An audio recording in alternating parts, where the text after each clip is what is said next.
It's the EcoFarm Aotearoa podcast, and we've got drama today. Doctors, professors, blue babies. Goodness me, Ewan, what is going on? People poking fun at everybody and not at any solutions. That's what's going on. Doesn't sound good at all. Let's bring up the screen. We've got the nitrate problem. That nitrate problem, disaster or opportunity? Really? Well, it's bloody great opportunity. Yeah. Yeah, it is a disaster already, but it's a great opportunity to remedy it. But the problem is that we got too many people poking fingers at everybody else and missing the elephant in the room. It's ginormous and you can't even see it. And what we've got going on is that it just keeps perpetuating under this process. And what I'd like to do today is just call some people out on their behaviour and saying, well, why aren't you doing this? Or why aren't you talking to so-and-so? Or why are we not trying to remedy this instead of just keep poking fingers at people? All right, what's caused this issue? Well, ECAN, or Environment Canterbury, have jumped up in the air and they go, we've got a nitrogen disaster and we've proclaimed this, and then we've had everybody jump on board and throw things all over the place instead of actually going, yeah, we've got a problem, and we've had a problem for a very long time, actually, and nobody's done anything about it. It's got worse.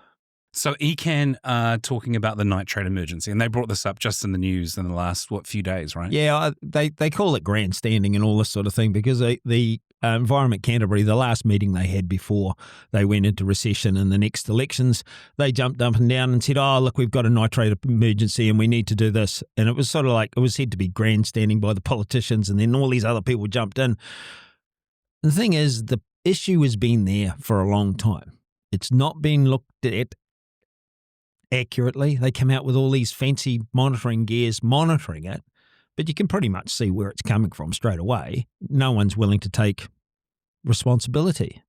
Right, and then they put this out. Yeah, basically what they do right around the country, and we'll get to that a little bit later in the podcast, is there's a huge amount of well testing, bore testing and that about nitrate levels in the water. And what they're finding around Ashburton and that is that the levels are well above the 11.3 World Health Organization safe level. That's 11.3 parts per million of nitrate in the water. And they're saying, well, you know, there's a big issue and we got this long-term problem. And, well, it's great if it is going to be a long-term problem if they don't do anything about it and keep blaming people. And usually the tendency is to go, oh, well, we'll fine a whole lot of people for money, but not do anything about it. So they don't understand, well, they don't want to remedy it, or people aren't willing to remedy it.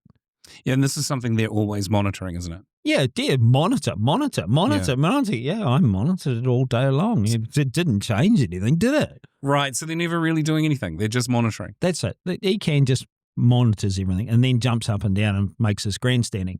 And then we have two commentators. Professor Derek Moot, he's a professor at Lincoln University. That's him on the left there. Yeah, on the left. And Mike Joy, he's the freshwater academic, so-called, from Victoria University. And both of them are going at it, you know, like, oh, it's this and that. And I just want to put a real finger in their eye. It's like they're both academics. They don't talk to each other. They don't actually go, well, what's the real problem? Or what can we fix it? Isn't that great if they don't actually share information or talk to each other? That's right. Yeah. Like, why do we have a government to start with? Is so that we can just sit there and poke fun at each other. Oh, no, it's them over there. Oh, no, it's not. It's them. It's like, and it's not, oh, and it's not really a problem. And going, oh, God. So as I'm coming to grips with this, are they sort of pointing fingers at other things rather than finding solutions? Yes. And you'll see the subtleties of it if you bother to listen to the commentary as it goes through. I mean, they called Derek Moot onto this radio Rex. Rex Rural Exchange, and then that plays out on their Facebook page as well. Yeah, and I do say, like, go and listen to the whole thing just to try and get it in context. But there's some things here, like, we are just trying to carry on doing what we're doing. And what Moot said as well was more or less just a perpetuation of what we got, instead of actually understanding that we can actually solve these problems. I've mixed feelings about this because listening to Derek Moot's show on the Rural Exchange, it was very listenable, very likable. You know, like he had a lot of interesting information. But what we're going to pick holes in is some aspects and some statements that you have another perspective on. Yeah, I just think it's very imbalanced. It just leaned over one way until it fell over. Yeah. Okay. And this is where they treat the farmers like a bunch of mushrooms, keep them into the dark, make it out that it's not their problem, which it is a problem for the farmers because it's actually got really negative production and health issues on the farm that the farmers don't actually know about. They don't realise because no one's told them. And then we're protecting something else that's that elephant in the room, but we're not allowed to talk about that. Okay, well, let's go to the first clip. So Derek Moot is on the Rural Exchange talking about plant assimilation. You can check it out yourself too. It's a 15-minute section. This moment in time is at 1 minute 33. Here we go. There aren't nitrates. There's no plural. It's just nitrate. Right, so And it's a singular thing. Yep. It's a singular thing, and nitrate is always dissolved in water, and it's the form of nitrogen that plants take up to produce the greenness, the chlorophyll, rubisco. That's how plants acquire nitrogen from the environment, is in the form of nitrate. All right, so you've put here, well, what about ammonia? Fill me in. Well, there's two forms of soil, natural soil nitrogen, Okay. nitrate and ammonia. Ammonia is positive charge, it's alkali, it's bound to the soil. And in the wintertime, which we'll go on to hear a bit more about, is ammonia is an enormous part of the ability to create proteins in cool temperature. It doesn't need the heat conversion that we get in the nitrate to flick over to actually create a protein. And this will be explained. Moot does a reasonable job of that. But he's left one out. When there's ammonia there, it's a precursor to amines, amino acids, proteins, right? Okay. So you're taking out an energy requirement of sunshine to create cool season energy. And what we don't realise is if we lean too hard on the nitrates on one side, we'll hear about this oxygen problem, and it's not explained well at all. There's a little snippet to it, so carry on. Yeah, because you're always talking about the importance of how badly things go when we deoxygenate. Absolutely. Things go really, really to hell in a handbag. All right, let's hit the next one. So this one's nitrate poisoning. Livestock people talk about nitrate poisoning. They think about nitrate poisoning. What's happening there is, so remember I said that the nitrate is always dissolved in water. So it's not sitting attached to a soil particle. It's actually dissolved in the water. So when the water comes into the plant takes up nitrate and it's in control of that process. But if during that process, for example, you get a cold night, then the nitrate doesn't get a chance to be converted to protein. And so we end up with high nitrate in things like brassica crops that people will be aware of during the winter. So you need energy from the sun to convert that nitrate into protein, and then it's safe. So he rightly points out that you do need energy from the sun. Absolutely. But I mean, this is part of the issue that, like that cycle really kicks into gear when you get above 15 degrees and you get lots of sunlight. But in cool season climates, like the biology in the soil, if working correctly, will balance the nitrogens in the soil and their availability. And you won't even get any stress as far as nitrate poisoning whatsoever. So what we look on the soil test, if we've got a good biological function, at the end of winter, we've got 10 parts per million of nitrate and 10 parts per million of ammonia, because one's doing one job, one's doing another. And the great thing about ammonia is it's a refrigerant. When it's cold, it warms. And when it warms, it cools. So it actually regulates the temperature in the soil. And we see regularly a 1 to 1.8 degree difference in soil temperature where the biology's functioning better. It's higher. And so I look down the paddock and the neighbour's paddock will be frosty and ours won't be. You go down there with a temperature probe, bang, it's 1 to 1.8 degrees warmer in the middle of winter. It makes a big difference to production and health. So then we go on, this is the real issue. Is that what is the risk to livestock in relation to that then? Yeah, the risk to livestock is when you've got the nitrate, it can affect your ability to carry oxygen and can cause sudden death. Okay, so now we get to the issue about asphyxiation in livestock. That's what kills them with nitrate poisoning. They run out of oxygen. And this is what people don't realize. You run out of oxygen, it is sort of a suffocation process. Absolutely. And this relates back to this blue baby syndromes that we're going to talk about a little bit further on. It's like, what happens when you run out of oxygen? You go all purple and blue, and it's like, oh my God, And so this issue is enormous because you shouldn't be putting your livestock under any oxygen deprivation, because as soon as you do, then you open them up to bacterial and fungal attacks and all sorts of things. You drop their pH because nitrate being a negative, it drops the pH in the animal. So like the rumen pH drops, and when that drops and the oxygen goes, damn, digestion goes anaerobic, the cows start farting. This is the methane production process. So on one side, we've got a totally imbalanced process being, it's all about nitrates. It's all about nitrates. I said, no, it's bloody not. You've got to get this biological function and the enzymes working to actually convert the nitrogen to amines, amino acids, proteins. Right. And this just plain old mechanical thing is like, it's gone with the dark ages. Okay. And we're perpetuating something that's bonkers. And the farmers don't really realise that the cows are actually under a sort of constant stress of asphyxia. And this is shown when you do the herbage tests in the spring. You can only convert 3% of nitrogen in a plant into protein, and yet 4.5 to 5% is showing up on the herbage tests. So you're stuffing them full of stuff they can't handle. How do we get to this position? This is why I'm bringing this up now, is because people won't talk to each other and solve problems and realise that we need to make some changes. And we all run around in the dark protecting our own industries. And you think that that's better, but it's not. And we'll see that as we further go on. All right, let's go to the next one. You often hear people talking about, when they're talking about water quality, they'll be talking about nitrate and they'll also be talking about E. coli. E. coli is much more of an issue directly for human health. We all know that, E. coli, gastroenteritis, E. coli's the issue. E. coli tends to dissipate really quickly. So within 2 or 3 days of an E. coli outbreak, a boil water notice and those sorts of things are often for 3 or 4 days when there is a flush of E. coli from wherever it may have come from, a runoff or a septic tank or whatever, wherever it might have come. But the E. coli dissipates quite quickly.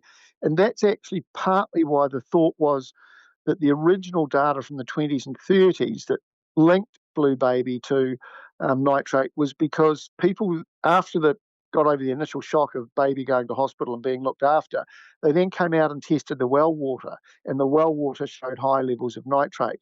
But the E. coli was probably had dissipated by the time they came and measured it.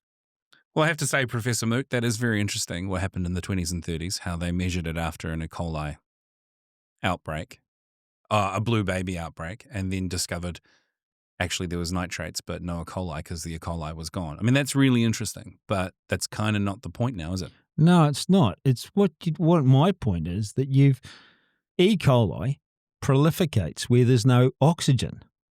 Right. And so if you've got nitrate in the water, you can have blue baby from the nitrates or the E. coli. Doesn't matter which one it is. So we don't want the nitrates in the water because the problem that's caused by it is an anaerobic situation. And this is really where it comes down to, is like if we've got nitrates in our soil, high nitrates, it creates an anaerobic situation, which creates anaerobic plants. And we get buttercup and willow weed and other weeds that are just live without oxygen in the soil.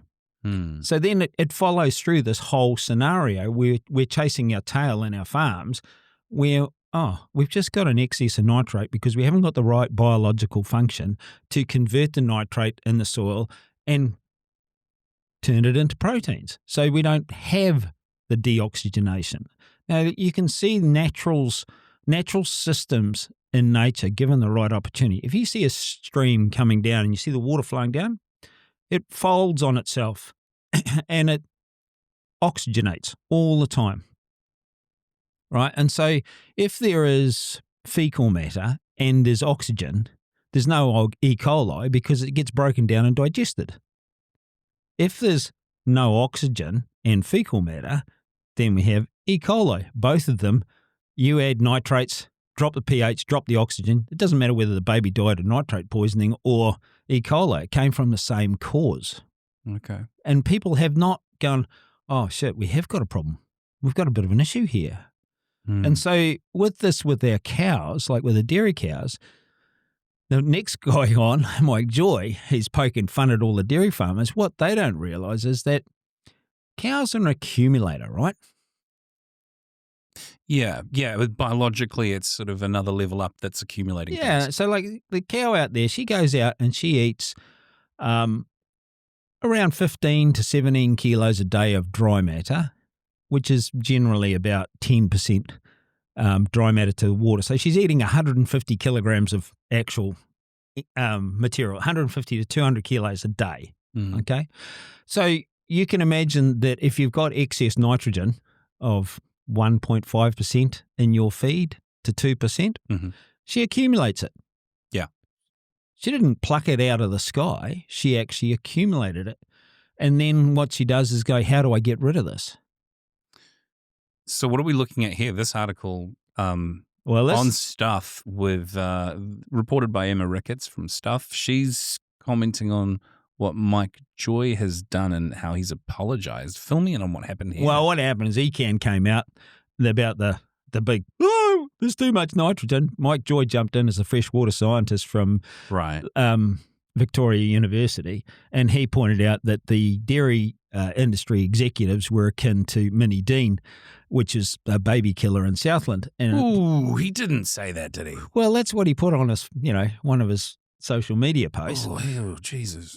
Yeah, well, I mean, this is the issue, though. Like, we all get too prissy, prissy about what's going on instead of realizing there is a problem here. But, I can genuinely say, like, I saw Mike Joy first at the Organic Dairy and Pastoral Group Conference in in Christchurch in 2020. Right. And there were some great speakers there regarding nitrates and cancer, and there was a whole range of different things of, oh shit, we got to do something about the water. Mike Joy came up and he showed all the parts where the water was really bad with the nitrates and all that sort of thing, more or less showed that we've got a problem, but then there was no solutions. Like, nobody's talking about any solution whatsoever. For the listeners at home, the title of this Stuff article, by the way, is Fact Checked. Are nitrates contaminating our drinking water and harming babies?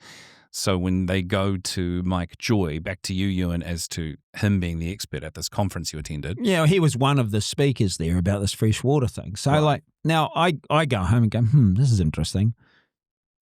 So we'd been doing a little bit of water testing on the farm at home, and basic of testing what was leaving the farm, because we've got a beautiful 65 hectare catchment. It's just ours. There's about a little wee nick into the neighbour's place, but it's our catchment. Yeah, perfect little science experiment. That's right. And so I got a hold of him and said, look, why don't, I'm going to do some water testing. Oh, you need a university student or a university to come and do the testing. I said, I have got a GPS. I have got the testing methodology. I have been trained by it as a soil agronomist. I think I can do this myself. So I did. And so then I started following it through. And so what happened is that as we learnt these processes, it's like our nitrates in the water went from 3.14 part per million to 0.05 to non-detectable. That's incredible. It just gone. To non-detectable. Yes. Wow. So this is really the issue that comes about with this. Like, there are solutions. So what do? I can go back to Mike Joy and say, why don't you come and have a look at the farm? It's like, I can show you what we're doing to show that we are highly productive livestock farming, and the water's brilliant. Well, I imagine he would have been very interested in that. No. What? No. Oh. No. What the hell? All I got back was more stupid bloody studies about what was happening to the water from universities about dairy runoff and that sort of stuff. And I'm going, I'm dealing with these people all the time. I can actually point out to the science and show you how to fix this problem. I see. So you're talking to an expert brick wall because the brick wall won't actually talk back to you. That's right. And this is what I get with the whole freaking lot. Like, in this process, like, if you listen to Derek Moot's full interview, he talks about if you've got a really big nitrate problem in a big puddle of water and it's been shitted and all that, what you do is you put a bale of barley straw in it and it'll suck all the nitrogen out. Yeah, he did say that. That was in that 15-minute That's right. And presentation on the Rural Exchange. Say, so you realise that carbon can extract the excess nitrogen from the soil and hold it in a form that doesn't disappear into the water. Yeah. Okay, so why aren't you focusing on the carbon then? Oh, because they can't do it. And this is, again, done, we've measured, checked everything. We've actually grown, 15 to 20 tonnes of carbon per year. Oh, not yet, up to 10 tonnes per year, 20 tonnes per hectare. And our nitrates are gone. Well, that's very interesting because in that same article, fact checked, are nitrates contaminating our drinking water and harming babies? From stuff reported by Emma Ricketts, they've got a map on screen which shows you the hotspots in the North and the South Island. And if you could apply that logic and make the nitrates go, these hotspots would not be hotspots. So take me through these areas. And what's it going might on. be a very good thing for the food production of our bloody country too, because if we actually got rid of these hotspots and started growing food worth eating. Look at this, Pukekohe, South Auckland. Yeah. Where does all the vegetables growing up there? Oh dear. Now let's go down where they moved to after we went to Pukekohe and they ran out of space. They went to Matamata. Okay, yeah, see that there in the second lot of spots. Yeah, okay, so we got potatoes and all that. Oh, and so where does the other guys, they grow it down in Gisborne. Oh, bugger, there's no drama. Oh, and then we go down to Hawke's Bay, they do the same thing. Oh, well, and I don't even know if that's just around the nitrogen factory at On Hawke's Bay? yeah. No, on the left-hand side over at Taranaki. Taranaki. I don't know whether it's just around there or it's just an excess use of it. And then we drop to Levin, which is another vegetable growing area. Okay, so far I've noticed on those spots a lot of vegetable growing areas, monoculture. So actually, I know you're going to tell me I'm wrong, but so actually it's the problem of monoculture farmers. It's their attitude. It's their attitude? Okay, well, hang on. So these farmers are using, how did you put it? It's the use of water and the way they irrigate their farms, right? That's where the nitrogen's causing a problem in the water there. That's right. It's a problem because it's what the industry standard has become. And when you talk to each other, it's just like being an echo chamber. Oh, yeah, that's what we do, and this is what we do, and blah, blah, blah. But what it does is every single case of it, you'll see bagged nitrogen or synthetic nitrogen and the use of water. That's it. Okay, but this is where it changes, right? Because if we go across to the next one on the South Island, it doesn't look so much, I'll just bring that up, it doesn't look so much like monocrop farming anymore. Well, it is. On this one. We right? swapped the dairy cows. We swapped. I suppose that's monocrop, yeah. There's monocrop. So what we see, the red dots in the concentration, the major part in Canterbury is water and bagged nitrogen, synthetic nitrogen. This is where it comes from. It's like, where's the elephant here? You know, I'm the crash test dummy that doesn't know anything. The mistake I made when I'm trying to articulate myself is I thought the problem was a vegetable growing operation. No. But that is not the case. It is the use of synthetic nitrogen and water. Okay. Together. And as Derek Moot said, nitrates are soluble. It hangs out in water. So where does it go? So like if you put too much water on or you put too much in, and to go with the water, the first thing it does is head down into the aquifer. And look, it's over 11.4. And this is to 28. To 28. I think last I'd heard one that was in Ashburton was 22 parts per million. I mean, it's just abhorrent. Okay, so take me through these spots again on screen. Well, the hot spots. The first one up there in Nelson. Nelson, I mean, that's a vegetable tree. It's a highly industrialised agricultural area. Yeah. The Aotearoa Basin around North Canterbury, that's a irrigated dairyland. Okay. And then we get down around Rakaia, Ashburton, huge area, South Canterbury, all that's irrigated. By the way, we're talking about the hot spots on the map for the audio listener, but also there's the medium spots that surround that too. Which are 1.8 to 11.3 parts per million. Yeah, and I mean that is parts per million. No, sorry, that's it is parts per million. It's milligrams per litre. It's exactly the same thing. Oh, it's the same? Okay.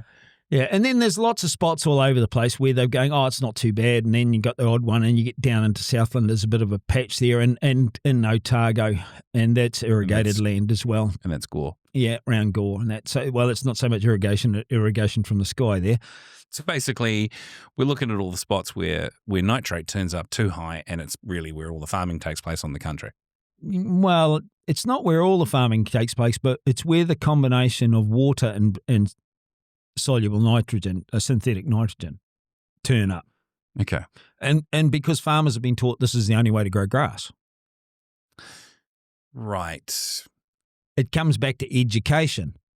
And this is why, I guess, this is why I've been pushed really hard from a lot of people to start talking about this on a much more open basis about the construction of the human body and the effect that it has from our soils right the way through into our health. And we will go into podcasts later, atoms. Why are they so important? I mean, what are they? And what are they so important? And then we'll go into the DNA structures and that. So there was an article in Stuff shortly thereafter of what Mike Joy had said. That on the screen now. Yeah, and it's like something's triggering this alarming rise in bowel cancer in young people. Which is the title of the article in Stuff from Juliet Speedy. That came out September 29th, 4 a.m., funnily enough. And Dr. Frank Frizzell, a leading colorectal surgeon, is quoted as saying, genes haven't changed. They are the same as they were. This is what we call a cohort effect, a generational shift, which implies an environmental impact. Something in the environment that we're not seeing as bad is probably triggering this. Now, that's the last little P. That we're not seeing as bad is probably triggering this. So that we are carrying on, so nothing, we haven't done any investigation now, have we? We haven't looked. We haven't seen what could this possible problem be? And that's the elephant. So then we get a reaction to that, don't we? We get something else come up because following on from that, it's back to Mike. Yeah. Who has put a Facebook post up pointing the finger at farmers. What exactly is he saying? Well, he's saying yet another example of absolute power the dairy industry has over our government and media. And I'm going, really? It's like, you won't look. You're a lazy academic. Because you get an opportunity to actually see and promote, oh my God, there is a way out of this. We actually have got a micro test on a real life scale of this is what's happening. You won't even look because you'd rather throw stones in the glass house. Yeah, what did he say there? Yet another example of absolute power the dairy industry has over our government and media. Journo's asking what could be triggering the rise in colorectal cancer while ignoring the truckloads of evidence out there of the link between nitrate in drinking water and cancers. Yeah, just the other day we published a paper revealing our skyrocketing levels of nitrate in our drinking water from dairy. Oh, that's really pointing. It is. Really pointing the finger. It's the farmer. It's the farmer. It's the bloody farmer. He's done it again. He's nothing but a pain in the ass. But he goes to university that Mr. Moot talks about this whole process of how these things work, and Derek Moot's told you half the story. Yeah, because there's missing bits there in the cycle and everything. There is nothing biological farming or process or regenerative or anything. They just come straight out and say, oh, that regenerative farming's all bullshit, doesn't work or whatever. And going, well, if you don't investigate and you don't know how the hell are you going to know how to fix it? Because if we keep doing the same thing, you're going to keep getting the same result. The definition of madness. Why does it come up so often? I know.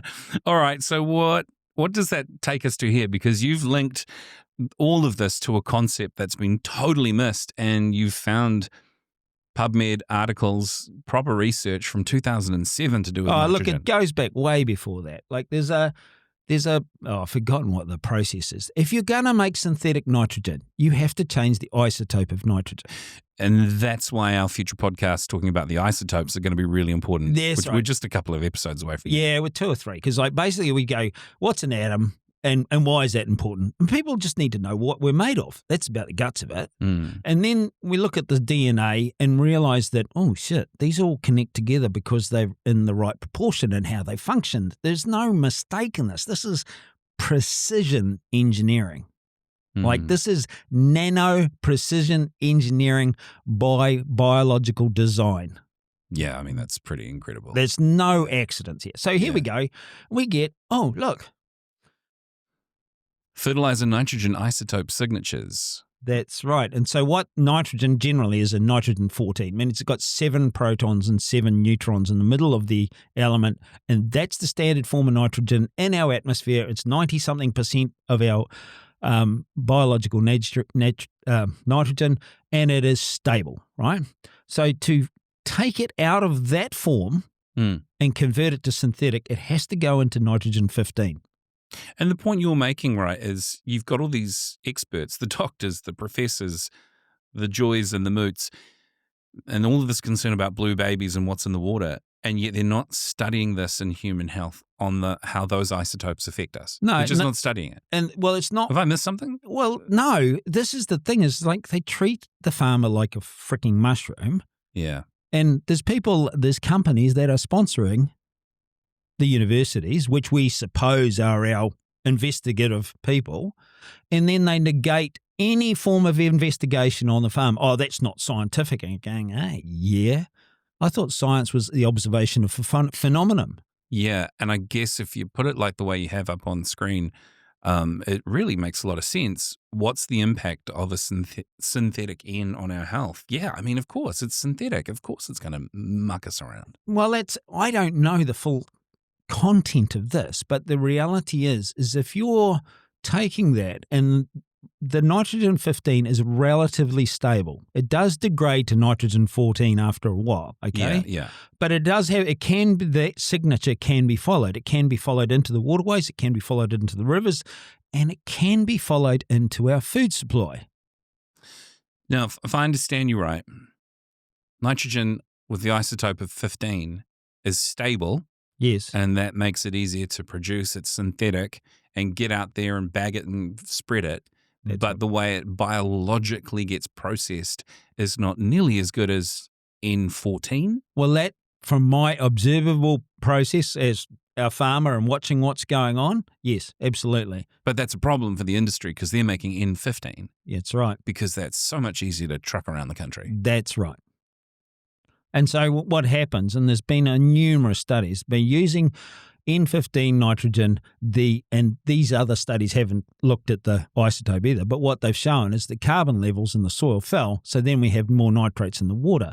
The Waikato University, Louis Schipper, he was the professor over there, he says that the carbon levels in the soil over the last 40 years have dropped by 1% a year.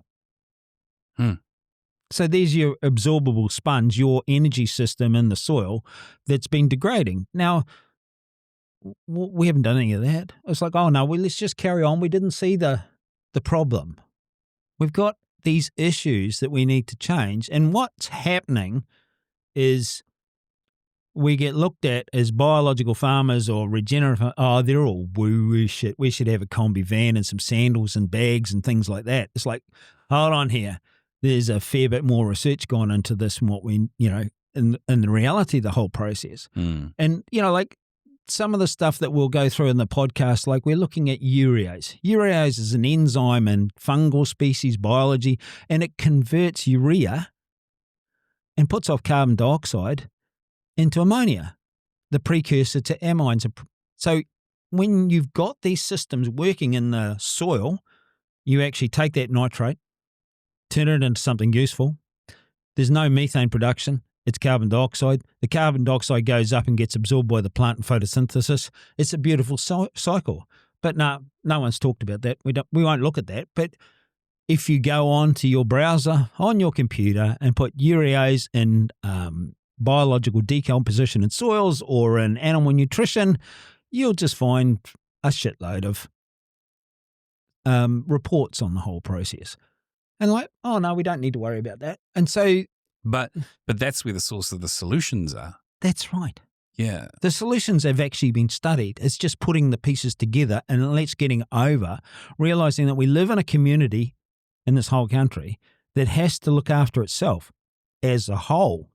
At the moment, we're letting a proportion get away with some very bad behavior. Which is okay. So this is where we're trying to head with this podcast, is to spotting this bad behavior and coming up with some actual solutions. Yeah, look, there is lots and lots of solutions, and it's just getting over our headspace of where we're at. So summarize the point that we have here, number one. So Derek Moot says more carbon. You agree with that? Totally. So fill me in on this. Well, the biology in the soil create the carbon into humus, which is a precursor to proteins. It is a sort of soil protein in a way. Has a whole lot of nutrient availability in it, and we'll go on and talk about the podcast about mineral salts and how they all fit together. Yes, I agree. Let's get some carbon in our soil. Oh, well, we've got 3 points right in our solutions section here because we want to give people some thoughts on what you can actually take action with at this point. What is this as an actionable point that can be made now? You need to understand your soils. And that's it. Like if you go and have a look at our video on EFA about the soil tests and start looking at them, instead of looking at 4 elements when you do a soil test, we're looking at 15. And then when you add on the herbage test, you're looking around 17 and 18. Yeah, so just folks, head back to the soil test video that we did about a month or 2 ago. Yeah. It's on YouTube. That's right. I mean, things don't grow in isolation. Yeah, true. Only shit things like E. coli.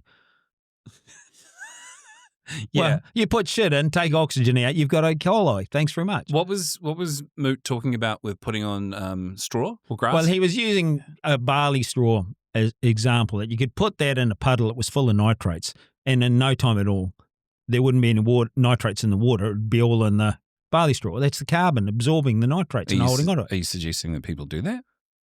No, I say fix your freaking soils. Right. Fair point. Yeah. Okay. So point number 2 is with regards to where the red dots are. Same thing. We've got to get out of this process that our soils and what we grow is a response to what we throw at it instead of actually building a machinery. You'll hear me talk about it time and time again. It's like building a Swiss watch. Mm. There's little weeny, teeny, weeny sprockets right in the middle of those, the whole thing that drives a whole lot of stuff. Yeah, but what I think is meant here is on the red dot location on the map, on the country there, we've got all those areas that we mentioned where the worst spots are. The key point or the similar factor for all of those is the irrigation process, right?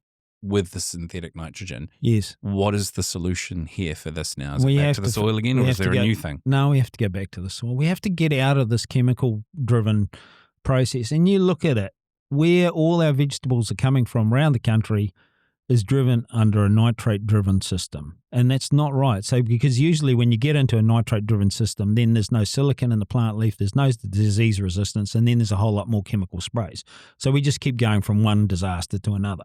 Now, you can't tell me what Frizzell said, that there's a shitstorm coming. I saw this a long time ago in our own farms, when the farms were getting less and less productive, and we were getting, oh, God, these animals are sick. Oh, what are we doing here? We were the lab test on the farm. We were seeing what was going on. And as these processes change, and as I see other farmers around the country doing different things and making these changes, all of these things change as well. And they're just a microcosm of the whole. So if you want to keep going with this problem of colorectal cancer in kids and all these other problems that are coming with it, we're going to have to do something about it. Yeah, we really are. Let's go to the final one that we've got up on the screen there. Oh, yeah, and because we put that up on the screen too, replace the synthetic bagged in with biological systems, which you've just said. So let's talk about health returns. Health returns, of the 3 points in our solutions here, the third one being health returns. I mean, this is so important. Frizzell highlights growing numbers of colorectal cancer. Mike Joy points the finger at farmers and says it's and dairy executives dairy executives. Cool, but it's sort of siloed thinking, isn't it? At this point, you could think much bigger than this. The food that we're consuming contributes to our health. What's going on with what we can do to improve our lives starting at this point? Well, we really have to start at that basic level of the soil. And that's the reason for these future podcasts is like, what is this made up of? How does this function? And what can we do as farmers to actually create lifestyle blocks, vegetable growers, orchardists, citrus growers? What can we do to get some of these silly practices out of our process and grow beautiful, healthy, productive products that is great for the health? Now, you can see that the research in the past has been done, and I'll bring in some of the stuff like Weston Price, who went around all the native tribes around the world that were eating indigenous diets before the Second World War, and the effect on their health. It was incredible. They were just incredible. Actually, little shout out to your audiobook, which does discuss that too. We discussed that too, yeah. Get Ewan's audiobook. It's incredible. And we've got a companion podcast to that. So each week you'll see this podcast and the companion to the audiobook, so you can read along chapter by chapter and get a rundown of what was going on at the time and what inspired you to write each chapter. Yeah. But you're right. So Price's work on dental was priceless. Well, it was structural, dental, mental acumen. It was the whole 9 yards. Yeah. And this is the real kicker, okay? It's like everyone complains about the politicians in Wellington. Farmers stop feeding them shit. Then you might actually start getting some brains. Yeah. There's a real correlation right through the whole process. It's just, and you see it on the farm. When the farm is actually ticking, the animals are more content, everything's better, the inputs that you need drop considerably, and it's not hocus pocus. It's actually being really accurate. It's like if you're manufacturing a car and it gets to the end of the line and you go, oh, the spot weld on the inside door of that Volvo on the last 10 is not connected. Are they going to go, oh, it's all right, the door's still there. It's going to be okay. We'll just put the panel over it. Nobody will see. No, we go back and we find out why did not that contact match the spot weld, remedy it, take the 10 doors back, fix the problem, and off you go again. But we don't do that with our health or anything. We don't go, I've got more down cows. Now, most people will actually say, oh, when I put potassium on in the autumn, I ended up with a whole lot of down cows. That is like cause and reality. Okay, we won't do that again, will we? Oh, cause and effect, creating that reality. Absolutely, yeah. And so what I'm trying to point out to people is that nature is far more abundant, it's far more brutal, and it's far more brilliant in every aspect. And if we can take those aspects and look at some of the brilliant research that's been done over time and stop being so inanely stupid and then saying, oh, well, that's what I learned. I'm not going to do anything else. It's like, oh, well, I cocked that one up. I've got to go and make some changes. It's all right to say, oh, shit, I cocked that up. It's actually better to say I cocked it up and go and make some changes. Yeah, it is actually, because you take responsibility for what's going on and you can learn from it and actually improve things. Yep. Yeah, that's right. Well, I think that takes us to the end of this episode. Cool. Yeah. It's just, I wish people had talked to each other. And like when you offer solutions or you've got a whole lot of processes, it's like, I guess I'm a little bit unique in the sense of the farming side of things, of being farming every day, still farming. I was out there moving the cows up the hill today, drafting off a couple of empties and bits and pieces, and seeing the reality of what we do all the time, where none of these other people do. And they're the ones that are getting the comments and in the media and all that sort of thing. And you ask them to come and, why don't you come and have a look? We'll show you what we're doing. Oh, you're just a farmer. And going, there's a little bit more to it than that. Yeah, and this podcast is taking that back for the farmers too, because we're trying to give a voice to the people that are farming and their perspectives. Yeah, empower.